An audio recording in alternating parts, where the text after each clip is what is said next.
Good day. It is Monday, October the 20th, and I have been tagged by Lovingdeenaturally to do a response video to her questions about hair typing. Does it really matter?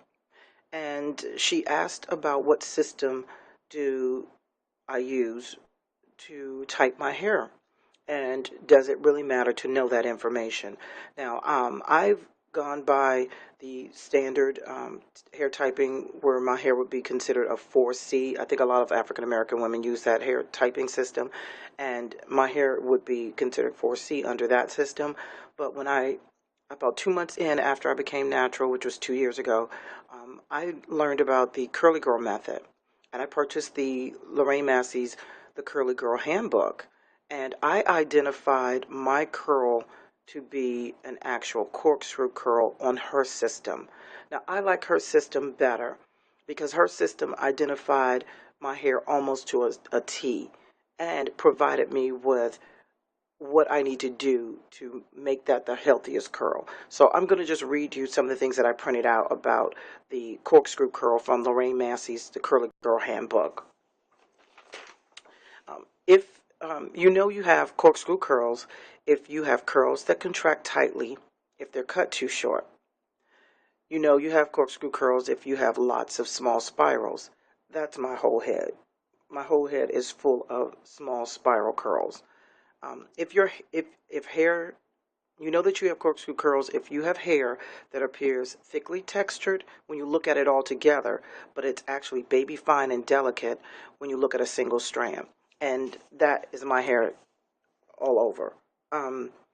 When you look at it together, it's thick and it looks thick and it's very dense. But when you pull it apart, like this would be considered a curl family because it's clumped together. I'm trying to see it on my phone. But when you start to pull it apart, each strand, it becomes all of these little, it's like made up of a body of all of these really fine, delicate, thin strands of hair. And there are tons of them. Look at that. It's just that one family has this is one strand of hair, and look at how thin it is. You can barely see it. Look how thin it is on my fingertip. That's what my whole head looks like. But because my hair clumps together when it gets hydrated and it forms into these little families, it looks like a big, thick, dense head of hair, and it's really made up of all of these fine corkscrew curls. You know that you have corkscrew curls if you have hair that soaks up as much conditioner as you feed it. You know you have corkscrew curls if you have tangles and snarls under the top layer of your hair at the nape of the neck. You know you have corkscrew curls if you have high frizz factor. Look at the top of my head. It's nothing but frizz. But I don't have any product in my hair. You also know you have corkscrew curls if you have a spring factor of 9 to 12 inches. And a spring factor for most of us is basically shrinkage. You know, your hair, you pull it and you go out over, for my hair, it's over 50% of the length. And then you let it go and it springs right back. And so my hair does that all over. So it's a corkscrew curl. Now, what Lorraine Massey gives you in information is that if you have corkscrew curls, your styling priority is hydration. It is as simple as that. The best care for this type of hair is hydration. And so the best hydration for, in my opinion, is water. Water. Just water. And I am currently on the water-only method, water-only hair washing method. And all I do is wet my hair every day. I water my hair like it is a plant. I get under the shower every single day and I wet my hair. It's generally in twist, and I'm supposed to be twisting it up sometime today. I haven't gotten to it yet. But it's generally in twist, and I keep my hair watered every day. And if I feel like it's drying out, I will bag my hair and put a plastic cap over my head and allow my body's heat to help hydrate my hair from the scalp out. And my hair thrives that way. I don't get breakage. I don't have split ends. I don't have a lot of single strand knots. I don't think I've ever had a single strand knot. My hair doesn't do that. Now, with this type of hair, because I have the corkscrew curls, what I have learned in the care for it is that when I wash my hair, it's always best for me to work in sections. So I generally section the middle and then make like maybe 3 big twist, fat chunky twist on this on each side of my head, and then wash my hair in sections. And I always wash holding the end of my hair. So I'll grab hair like this, and I'll wash at the root with my fingertips, and then pull my fingers out towards the end. Because my hair is corkscrew, it's going to bounce back, and when it springs back like that, it's going to coil on top of itself, which will cause my hair to get tangled.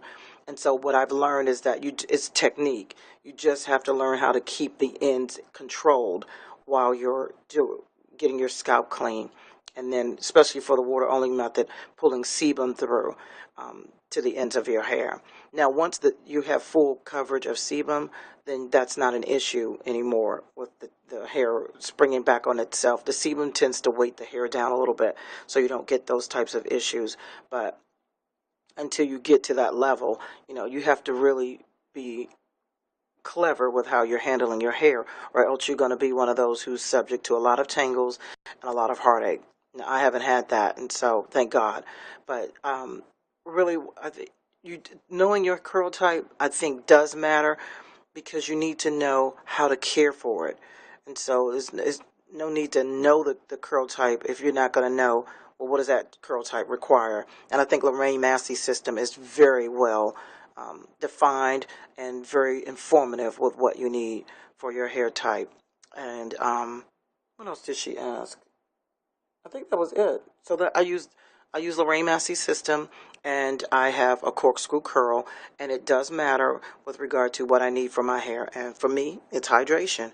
I need to just keep my hair watered. And also, with this corkscrew type of curl pattern, it Lorraine Massey's system says that it absorbs conditioner. It just soaks it in, because the hair always seems to need to be hydrated. And water soluble products, or products that have water as your first ingredient, are going to be your friends. Those are your staple products, because those are going to have a lot of moisturizing ingredients in it, because they start with water. But on this method, it states that it soaks in that conditioner, or not on this method, but because of that curl type, it soaks in lots of conditioner. Now, I have low porosity hair, so I think when you're learning, or I honestly, not I think, I know, when you are learning your natural hair, knowing your hair's porosity is going to be essential for you, because there's no magic product that's going to make your hair look a certain way. It doesn't exist. With what I've learned with natural hair is you have to learn what type of hair you have. You have to learn your hair's porosity, your hair's density, and your curl type. And those are going to be essential in how you handle your hair and what you put on your hair. And once you learn those, you're going to be fine on your natural hair journey. And once you get a regimen down, you're going to be fine. And that's what I had to learn. And it took me, honestly, it took me almost 2 years before I learned what works for my hair. And what works for my hair is just simply water. Just simply water, and handling my hair correctly. That's it. Handling my hair, giving it heat to open up my cuticles because of the low porosity, to allow the water in. So using warm water, almost hot water, that works for my hair. I don't have the issue with, the hot water is going to dry my hair out. My hair is already dry by nature. So adding hot water to it to open up the cuticles to let the moisture of the water in is not going to hurt my hair. It actually needs it. So that works for my hair. So I think if you just keep that in mind on your journey, what is your hair type or your curl type? What is the density of your hair? And what is your hair's porosity? And I say density with regard to whether it's low density or high density, with regard to whether your hair is thick or thin, because that's going to affect how much product you're going to be putting on your hair too, because thick hair requires thicker products generally and more product, and so you have to know that going in, so that helps with your hair regimen. I think I've over talked too much, because I really wanted this to just be a response video, but thank you, Naturally, Loving D Naturally for the tag. I really appreciate it. And I hope I've helped somebody. Bye.